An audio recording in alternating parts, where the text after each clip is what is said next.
Хүнс хөдөө аж ахуй хөнгөн үйлдвэрийн сайд Болор Чулуун, Дэд сайд Бат Эрдэнэ болон Тус аймгийн холбогдох газрын дарга мэргэжилтнүүд ерөнхийлөгчийн хот хөдөөгийн бодлогын зөвлөх, буян нэмэх, үйлдвэр үйлчилгээний бодлогын зөвлөх даваа баяр, эдийн засгийн бодлого хариуцсан зөвлөх даваа далаа нартай уулзлаа. Уулзалтын үеэр хүнсний хувьсгал хийх зорилт, арга хэмжээг эрчимжүүлэх талаар ярилцаж санал солилцсон байна. Хөдөө аж ахуй хүнс хөнгөн үйлдвэрийн салбар гэдэг бол маш өөр их том салбараа.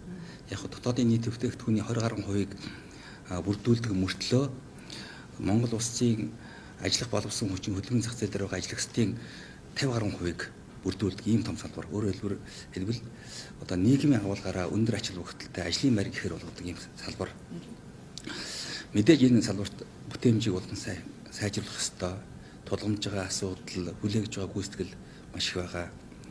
Ялангуяа одоо бол Монгол улсын ерөнхийлөгчийн анх санаачилсан хүнсний хангамж аюулгүй байдлын талаарх 34 тогтоол гэж улсын хурлаас гарсан байгаа. Тэрийг одоо тууштай хэрэгжүүлэхийн төлөө бол одоо хамгийн түрүүнд ажиллана.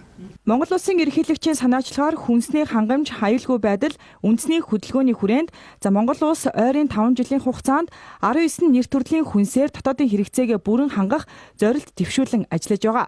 2022 оны 6 дугаар сарын 17-нд улсын хурлаас баталсан 36 дугаар тогтоолын ажлын хэсгийг хүнс хөдөө аж ахуй хөнгөн үйлдвэрийн сайд Болор Чулуун ахалж байсан. Цаашид 5 жилийн хугацаанд хэрэгжих хүнсний хангамж аюулгүй байдал үндэсний хөдөлгөөнийг хамтран хэрэгжүүлэх 24 төрлийн байгууллагын хамт манлайлж оролцохоо салбарын сайд уулзалтын үеэр илэрхийллээ.